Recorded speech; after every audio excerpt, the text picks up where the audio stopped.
एक ठे चुटकुल्ला मास्टर है। आजकल का जमाना का नया नया तरंग हो गई है, मगर पहले के बात दूसर रहे। लोग जवन बारात करे चल जा तो घर के मेहरारू जवन रहली अपने अंगना में बैठ के राती का नौटंकी कर नाच ओ गीतिया के गावा एगो नई नवेली दुल्हनिया रहली और वो गीतिया के गावत है। वो अपने सैया जी के बारे में कहले हैं।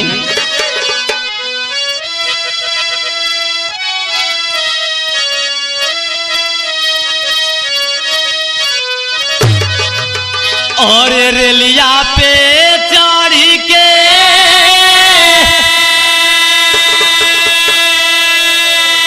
जहाजिया से उतरी पियारा मुनारे गइलैना।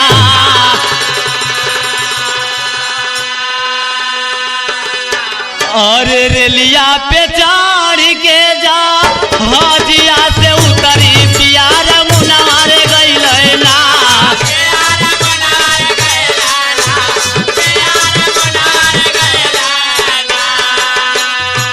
हमारे दुल्हनी के रे कारनवाई रौरा मुनारे गइलैना।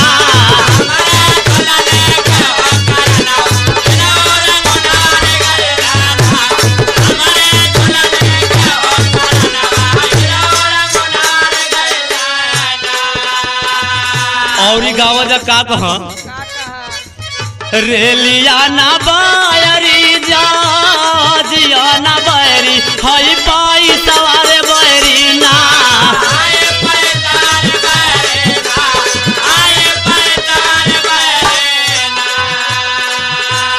पिया के देश विदेश घुमावला तो हई पाई सवारे बैरी ना।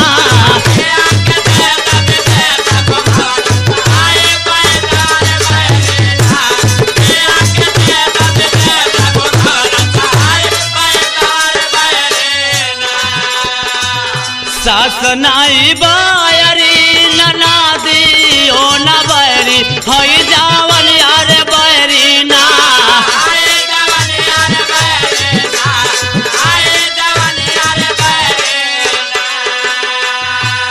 पिया के से दिया छोड़वला सई जावन यार बैरी ना।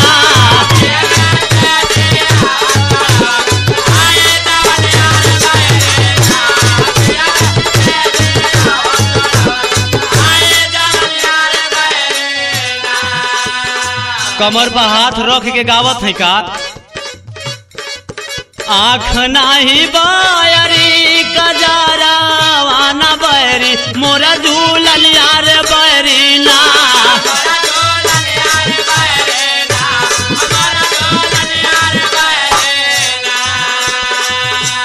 पिया के कइले बा परेशानिया मोरा दुल्हन यार बैरी ना।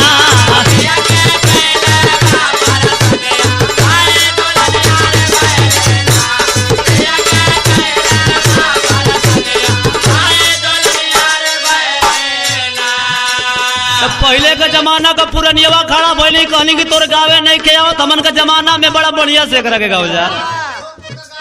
अच्छा कैसे गावा रेलिया पे चढ़ के जा हाजिया से उतरी पुतरी तो अकेले के ना।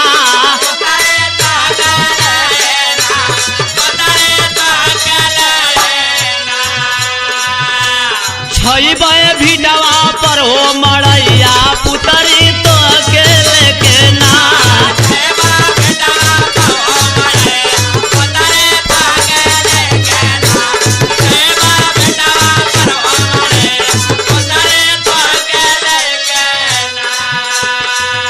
बाप महतारी छुट्टी होए नगरिया पुतरी तो अकेले के ना।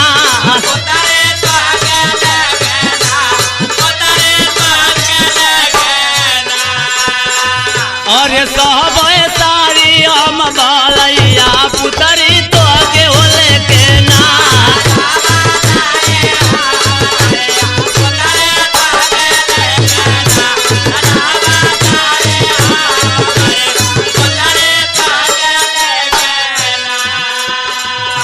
तो ले आजकल का जमाना में नई की